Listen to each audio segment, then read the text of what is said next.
Good morning, everybody. We'll be starting very shortly. My name's Henry, by the way. If you don't know who I am quite yet, I think I've definitely had some interaction with a couple of you. I'm from the Chamber. I've recently joined in the events and marketing team, so I just wanted to introduce myself. I'm going to be hosting this session with Lucia, Lucia from Dello Insights. Good morning, Lucia. How are you? Hi, Henry. I'm very well. It's actually the afternoon. Oh, afternoon, is it? Just about. Well, good afternoon, everyone, in that case, then. Yeah, like I said, we'll be starting with the presentation shortly. Just a couple of notes. The presentation should last roughly 20 minutes, and then we will have a question and answer session afterwards, which could last about 10 minutes. So if you do have any questions at all during the presentation, feel free to just drop those into the chat. I'll be monitoring that throughout. Equally, if there are any technical difficulties on your end and you need us to pause or what have you, feel free to just drop that into the chat as well, and we can try and accommodate that to the best of our ability. Without further ado, I'm going to pass you over to Lucia, who is going to be hosting this webinar, and we are all good to go whenever you are, Lucia. Absolutely fine. Thank you, Henry. And thanks to the Chamber for giving me the opportunity, and to everyone who's taken up the time and signed in today, so for the call.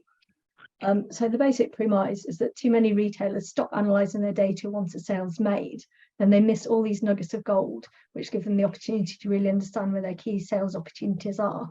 If you look at the number of new customers, as a figure, you can work out the number of new customers by day, by week, by month, but you can also then actually say how many customers have come by the different channels, how many of them return and spend again within 3 months, what's the lifetime value of the customers, and actually is my customer base increasing or decreasing. So if you manage to get the information out, suddenly one piece of data suddenly becomes much, much more valuable. Again, when you look at your sales by channel, you can look at your wholesale channels against your retail channel to understand what's the difference in my customers. Is the average order value the same? Doing the different channels attract different product purchases? So again, breaking down that level of detail. If you're selling on Amazon and selling direct on your website, again, it's really good to be able to understand, is the customer information the same on both places? How do the orders look different? The number of products ordered? I spotted quite big differences when I've actually broken down that information from one sales figure to actually be able to look down into another level of detail beneath it. Geographic location is also a great field that lots of people are interested in. If they've got pop-up shops, if they're selling, at a particular physical location or doing some local advertising, you can then actually work out the measurement in terms of the sales that's attracting. You can also look at the longer term, look at the Brexit impact, how have your sales to EU customers changed over time. And finally, the last thing you can look at is really national coverage. Are your customers located throughout the UK, or have you got particular concentrations? So I believe that all of this information is useful for you. And if you're selling online, it is available. It's just that it's often hard to get that information out because the standard reports that you get within the software tend to tell you your sales at an overall level or an individual level. And what we try and do is actually break down the detail and build up a picture for people that they want to see.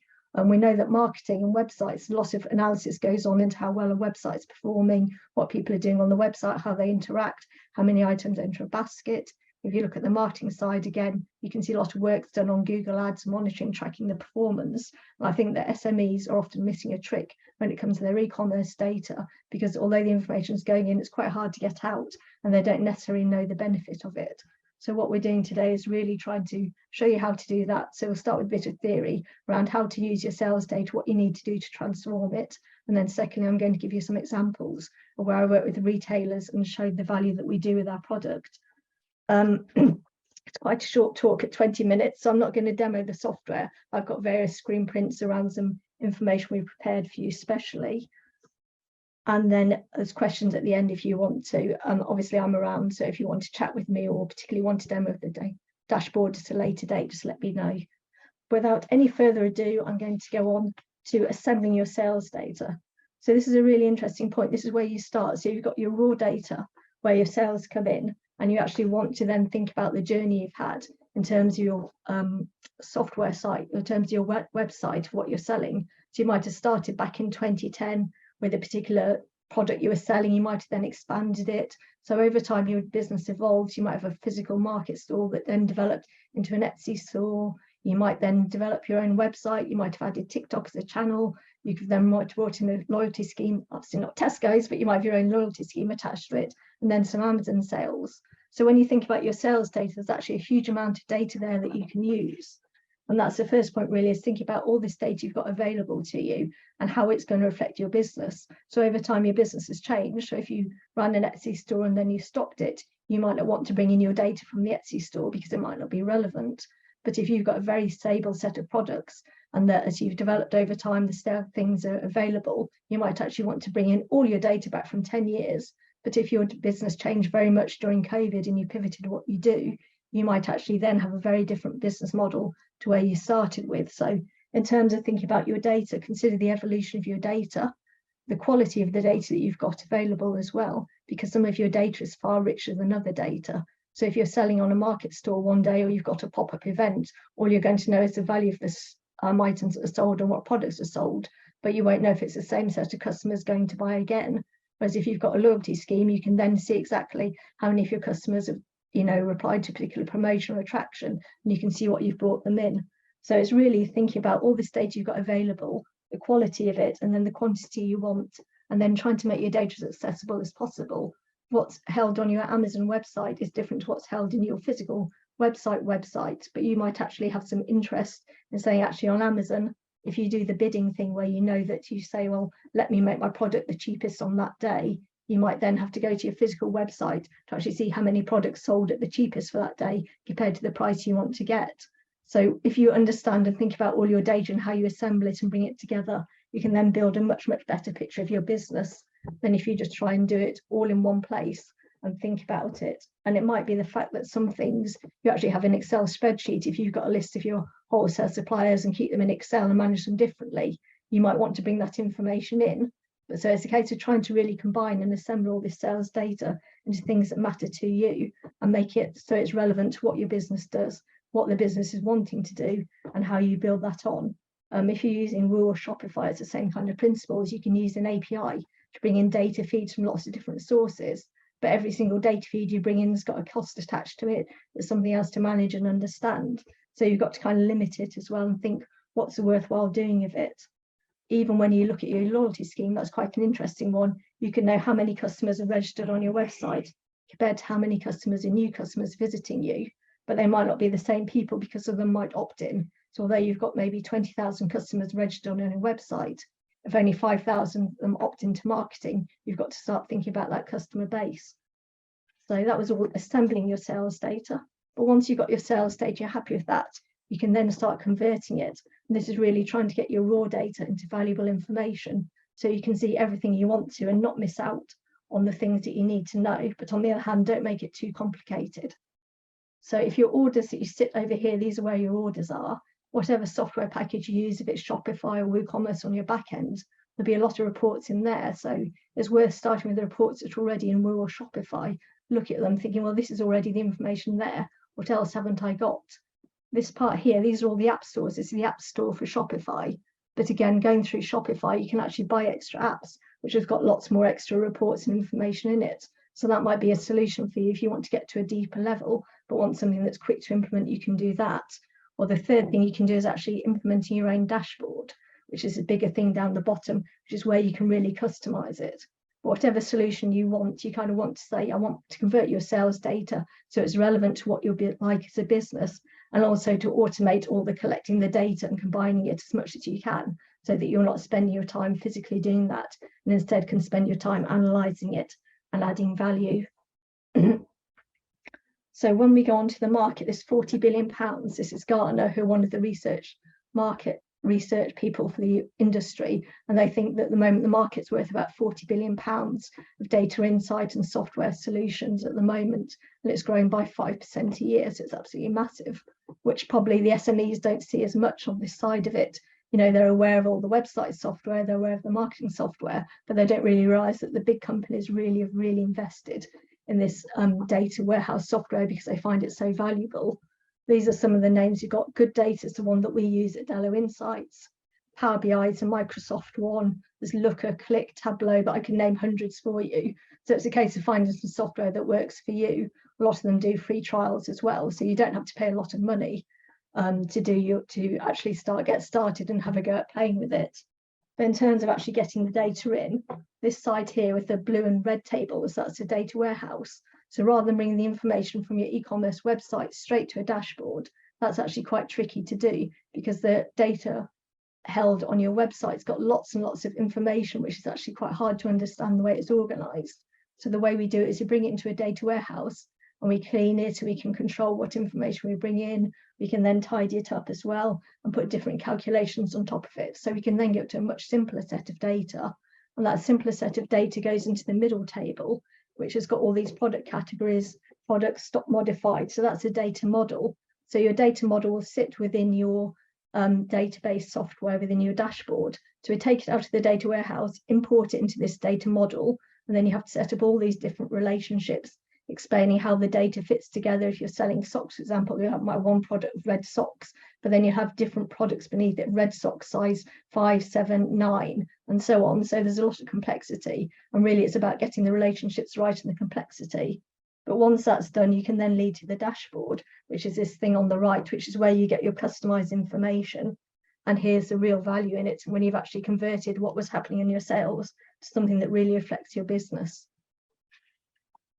So now we've actually prepared and completed our sales data, we're ready to get started on the more interesting part, which is really about how you can use your data.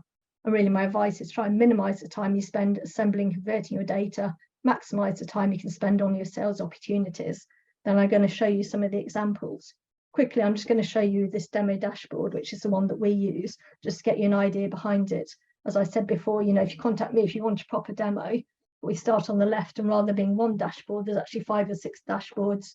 Got some nice overview, one of all the big measures, talk then, break down the revenue in detail, look at the products, look at the customers. We've got data quality as well, because we often find things are just missing. People forget to enter a brand as they enter their products, and they're missing the prices, you know, because they don't know the price at the time when they load the new product on the website, so you can't get the margin correct.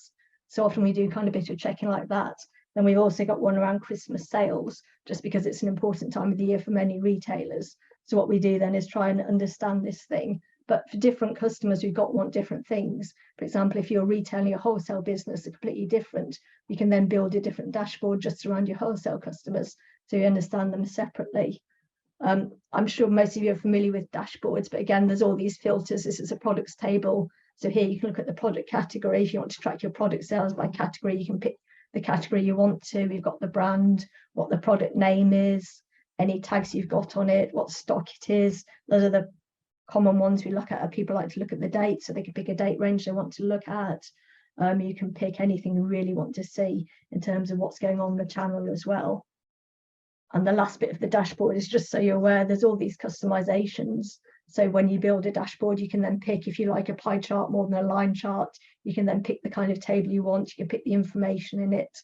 And once the dashboards are there, you can then create them as nice PDFs and export them or schedule them by email. So they're very, very easy to share with other people in the business. So you can have your people actually work on the dashboard, producing the dashboards, analysing it, and then you can also send the packs out to the rest of the team, which again, people find very useful to do that. So I'm now going to take you on to actually an example here. This is retailer refunds. So hopefully your customers are a lot more polite than the South Park crew, but it's quite a problem. And that my daughter was buying a prom dress. She's 16, done her GCSEs, and she wanted a prom dress, found this really lovely dress. And then I looked at it and said, no, because the only refund they gave you was a credit note for the same company. I said, we're not going to do that. So this company lost the sale by not having a flexible refund policy. But on the other hand, if customers are too generous with their refunds, you know, and there's, say, for example, free returns, they might actually lose out quite a lot in terms of their profitability. So this retailer is really trying to think, how do we get it looking right? Thinking about the cash flow on the business, the effect of the cash flow, that they have a big Black Friday sale, and then suddenly a month later, lots and lots of products come back in. They're suddenly having to find the money for all the refunds, their stock as well. They think they've sold out something, order more stock, then the refunds came back in, and then suddenly their stock was higher than they wanted. And it also has an operational impact in terms of actually thinking, it takes our time to process all these orders and returns, and then we've got to sort it out, get the customer know. So actually, you know, trying to work out what effect it had on their business. So this came from the dashboard. Again, these are fake numbers, but we worked out the overall refund rate. And again, depending what you sell, this will be very different. If you're selling clothes in 4 different sizes, you might typically find a customer orders 2 sizes, one for the other, to return 1. But then if you're selling food, your refund rate might be a lot lower. So it's a case of what seems acceptable to you as a business. We then went down to the next one below, which has got the month of the refund. So this is November, including Black Friday. We could have picked the Black Friday period by itself. Again, looking at this longer term perspective, how have your refunds changed over time? If you've got a big refund rate in a particular month, it might just be because there's a low amount of orders for some reason. And also thinking on your refunds as well, we always do it by the date that an item was ordered. So if you order the item in November, returned it in December, January or February, we still put that refund against your November orders. We don't wait for the date that the product gets refunded. So we think we've got a better measure of that. We also looked on this side, the refund rates ever refunded. This tells us for all the products the customer got live on this one, what the refund rate was, how many of them were less than 10%, 10 to 15, 15 to 20, just to really understand, for the individual products, what the refund rate distribution was. And then down in the bottom right, we then look at individual products. So you can then see actually how many of every single product gets refunded, so you can understand it. And this really gave the customer a good idea of understanding the scale of the issue at that kind of granular level they needed. And so in the end, it kind of helped them answer these questions. They want to know, how much cash do they hold back for their refunds? What's the impact of refunds on their operations? How long should we give customers to return their goods? Should we subsidise the returns? And should our product calculations include the cost of product refunds within it? So, there's nothing within that analysis that gives you that fixed answer. What it does give you is a framework of saying, actually, this is what's happened in the past. Therefore, I think I'm going to set this point, measure against it and see if it's right. And the interesting thing is that they're reviewing their refund policy twice a year. And at the moment, since the cost of living crisis, I know across the sector that sales are down, people are putting less things in their baskets, and actually the refund rates started falling because people are more careful in the first place. So it's a really interesting thing that, whatever analysis you do, you shouldn't just do it once, but you do need to revisit it regularly to get the benefit of it. Right, the final thing I'm going to talk about is Christmas, which is very seasonal, I know, because we love thinking about Christmas all year round. But especially if you're a retailer, it can be a very, very peak period for you. And it's really, really important to understand what's happening. So for this particular piece of work, we looked at the 2021 Christmas period and then tried to plan for 2022 Christmas, understanding what was happening here. We looked at the Black Friday separately, but these particular things are looking at the overall period.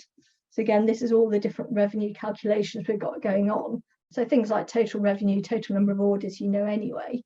But when you look at it by primary category, you can then work out what items in the best-selling categories, how you should be stocking up for those for Christmas, what happens by day to your sales, what happened at the end of the Christmas period, right before the last postage date, what happened in Black Friday, when did sales start accelerating, how many products are being ordered over the days, refund rates on individual dates, revenues by week. We then flick through and then look by category, what's the daily sales by category. Again, some of this is very detailed. Some of this isn't necessary for everyone, but some people really, really want the detail of a particular thing. You look at it by brand, by top selling products, by channel. This is number of new customers. So work out your new customers, how many of them are coming over this period. And also this is the UK distribution I talked about. So work out where your sales are located. We then flipped on to discount coupons, look at how those were looking over time, what the product margins were, number of new customers, product sales, again, how the stock value changed again, because obviously back in October, they'd stocked up for Christmas. And then as you headed towards December, they got less stock. So is that the right amount of stock to reduce by? So these really helped up with this. On the right-hand side, there's this table here. When we set these goals, these are only examples, but basically we looked at what had happened in 2021 sales, looked at the 2022 sales so far, and then set different goals for Christmas 2022. And we set individual ones based on what we saw. It doesn't, when I say a goal, it doesn't mean you have to say I'm going to double my sales from last year. You have to say what seems realistic given the state of economy, what sales I've had this year, and really, really trying to pull out the insights from what happened last year to help you inform it and understand what's happening and come up with goals that work for you. It's a very collaborative exercise. We kind of hit the data. They then say, well, I did this marketing strategy. This was what products I've got how to stock. This was what was new. And so we try and bring it in and come up with some figures. But the inevitable is that something happens at the end of 2022. The postal strikes went on, suddenly that we had to bring forward the last postage date. And, it was a completely different picture. People returned to the shops at the end of the period just to get some items in. So no matter how good you plan, you can't actually get to where you want to, but you can end up with a more accurate picture and informed view of it. This was the retailer who I actually worked with and the review they gave me. I'm doing Black Friday offer at the moment. So if you want some Black Friday analysis, contact me and I'll do a kind of your little report like that for Black Friday if you're using Woo and Shopify. And then, right, I think I've got a couple more minutes. Have I, Harry? Yeah, you're good for a couple more minutes. Okay. So I didn't introduce myself at the start, but my name's Lucia. My background, I'm a data analyst. I worked at the big banks and lenders for about 15 years, building models, scorecards, analysing data, reports, policy. I then went to work for lots of SMEs, qualified as a bookkeeper. So I kind of know I'm based in Faversham, Kent, so I worked for lots of different businesses. And during lockdown, I was working for a e-commerce retailer, and the demand saw the stock went down. I thought this information isn't there. So I kind of had the idea of I want to create something which actually answers questions I like to know, and I think it'd be useful for other people. So I set up in 2021. I've got Paul Hudson working with me, who's a database developer and also a website builder. So he's helped me on the technical side of it. But our solution is very much for the SME market. We try and work with the SMEs and stop the barriers so they can use things, get a customized dashboard that's flexible, answers their questions, and then have an ongoing relationship with them. The benefits we think unites the company. Everyone can see the same information. It's very visual, it reflects what they need to know back to them. It gives them the right focus. We offer 3 different solutions. One's a standard template. We've then got our customized one, which is the one where you can actually say what you want in it, and also planning on top. So if you want annual sales planning or Christmas sales planning, we can then help and work with you to actually do that. I've got demos available. If you want a demo, just contact me. I talked about the Black Friday offer. So I'm now ready for Q&As. That was just a starting point. This was analysis. The IMRG, they're a benchmarker. So they take about 200 different retailers, large, small, medium size across the sector, and then try and understand what's happening to their sales and produce predictions. So their expected line is the yellow one, and they're expecting by November that sales will be up to last year's level, having had 2022 as the blue one, which really dipped compared to what was happening in 2021, which is the end of the lockdown. So they're predicting still a tough year for 2023. But by the end of November, December, it'll start looking a bit better. That's everything. Perfect. Thank you very much, Lucia.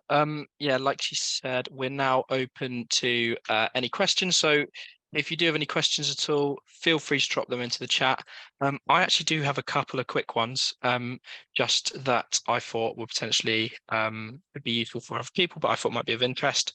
The first being, obviously, you started up in and around COVID. So I was wondering, has COVID had much of an impact or any impact at all on people's desire to utilize their sales data more? It's done 2 things. I think that people think they can't go as they were before. Before, every year online sales were growing quite nicely, tick, tick, tick, tick, tick, getting better and better. Then COVID happened and, they doubled, tripled overnight. And then post-COVID, the sales have dropped down again to, pre-COVID level, haven't got back to where they were before. So I think it's brought a huge amount of volatility in the market, which has then caused financial pressures for these retailers trying to predict their stock levels, trying to get their cash flow sorted, know what their sales are. So I think the appetite is there to have more information than they ever did before and really, really understand it. And also lots of them also took out bounce back loans as well. So they've also got pressure to refund their, start repaying all the debts they brought in and the loans they've got. So I think the desire for information has got stronger than ever before. And also the competition as well. There's more competition in the sector, higher costs. So it's harder to make money. So if they can identify the profitable parts of the business, I think there definitely is the opportunity there for me. Perfect. Thank you very much. Does anyone else have any questions at all? Don't want to take away the opportunity from someone else. So feel free to put those in the chat equally. More than welcome to unmute and just ask away. Give everyone a couple of minutes. Nope. I did have one more question, actually. It was regarding different types of data. So would you say that there is a type of data that SMEs are missing that you think is most valuable for them to start looking into? I think really a lot of the conversations are the fact that around attracting new customers is more expensive than it ever was. It's harder to get the impact from the marketing side. It's harder with the marketing spend and costs have gone up. So it's harder to bring in more customers. Therefore, more and more retailers are now looking to their existing customer portfolios, thinking, how do I work with the people I've already got on the books, get them to increase their spending? So I think the real value is actually understanding your returning customers, how they're, how they are over time. how those customers are actually, how you can increase them to do more spending themselves. Is it a new loyalty scheme? Is it better promotions? Is it targeting what they're doing? Is it trying different things out? So I think the retailers, as well as focusing on the new, they're now really trying to rework their existing customers. I think that's the interesting part of the analysis, is actually if we can know for these customers, if you take on a load of customers this month compared to a year ago, what's the lifetime value looking like for those customers? How is it changing over time? Have you actually managed to increase their spending and get more of the share of the spending they're doing on the market, given the constrained environment? Perfect. Thank you very much. Thank you very much for answering those. Yeah, they were just the two that I had. So if anyone does have any questions, feel free to ask now. Equally, I'm sure Lucia will be available to answer any questions across social media platforms, email, or what have you after the event, if any do come up. Other than that, do we have any further questions? Nothing from me. Nothing from you. Fantastic. Thank you, Lindley. Anyone else got any questions before we kind of conclude today's session? No, we're all good to go. Fantastic. Okay, well, thank you all. Could I just say thank you though to Lucia, because I did actually find that very insightful. I mean, it's not really a question, and it's not really something that's relevant for the particular work that I do and the particular services that I offer. But what I found is it gave me a good insight into the type of challenges that people face. And what I do find is, I'm not even going to try and sell the product that I sell as such, but what you find is when you start talking to people, if you can empathize and show them that you understand the challenges that they face in their business, sometimes a bit wider to what you're particularly trying to sell them, I do find that you just get a better level of engagement. And that's why I sat in today, to try and get a better understanding of some of the challenges that retailers face. Oh, thank you, Lindley, because I'm quite fascinated by data. There's a absolutely. But like I say, there are different touch points, and if you don't try and give yourself a slightly wider understanding of all the disciplines and the challenges, you're never going to arrive at a place where someone genuinely feels that you're wanting to help them because you're only asking them about this one narrow channel. It's like, oh, well, can I sell you this? And it's like, well, I'm in the middle of doing this at the moment. If you show no understanding or no comprehension or no interest in what that particular thing is, it's unlikely you're going to get any further. No, thank you very much. Okay. Very kind of you. Thank you. Perfect. Well, thank you all for attending today's Business Bites webinar with the Kent Invictus Chamber of Commerce. Like I said at the beginning, I've been Henry from the events team. Thank you again all for coming. And yes, thank you very much, Lucia, for putting on such an engaging webinar for us. I know, like Lindley said, I found that personally very interesting as well. And there was loads in there that I didn't know beforehand. So fantastic. Thank you all ever so much for coming. Thank you, Lucia. And yes, we wish you all a great rest of your day. Take care. Brilliant. Bye, guys. Everyone. Bye.